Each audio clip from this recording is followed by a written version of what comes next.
What's up everybody, another beautiful day in the Emerald Dream, and this is how you beat Mythic Volcoross. Now I'll be going over all the new mechanics, how to deal with them, and our overall strat for this fight. I will not go over all the heroic mechanics, but I do have a guide out for that. Setup wise, you want 2 tanks, 4 healers, and 14 DPS full single target Omega Pepega blasting. On Mythic, the big new thing is that when Coiling Flame expires, it turns into a soak that deals lethal damage split between players soaking it. So the coiling circle will shrink and eventually turn into a soak, which has a very clear visual when this happens. Now on top of this, everything has of course been scaled up a lot. Everything hurts a metric ton, especially the coiling flames as they shrink. When there's like 1-2 seconds left before it turns into a soak, you can pretty much mow down the raid Beyblade style with these bad boys. So we split the raid in half evenly across all roles, so half range, half melee, healer, tank, etc. And each half of the raid takes care of 2 circles, 1 in melee, 1 in range. So effectively you split the raid in half, then you split each half in half for the coil soaks. Now Coiling Flame will always jump to one of the players that soaked it, so they will never jump between groups. Now I recommend having a rule for how to move with these, as there's a lot of movement in this fight and they will turn into soaks while you're dodging the tail slap and all that lava. So we had the left group always move to the left for everything, right to the right. So for example, if the meat hammer shadow creeped up on the right side, regardless of where we were, we always ran past it to the right. This takes away any guesswork like, oh, I thought you were dodging this way, my bad. No, always go right if you're right.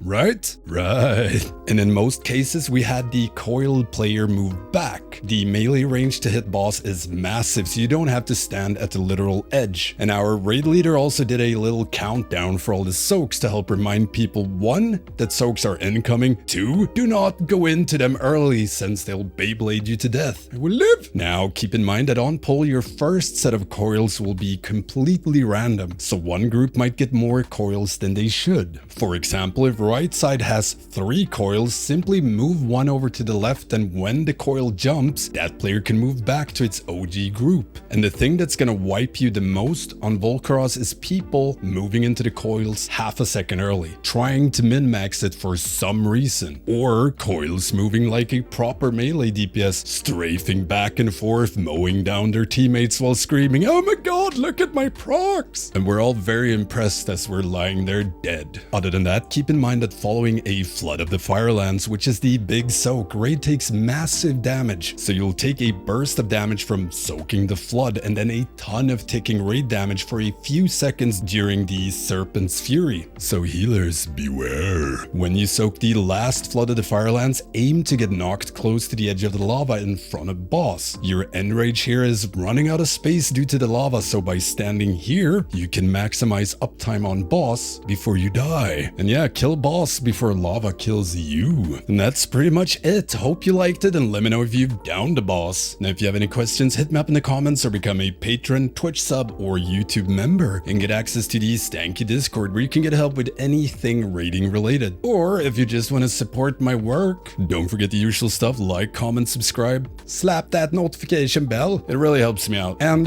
thank you all for watching. I will see you next time.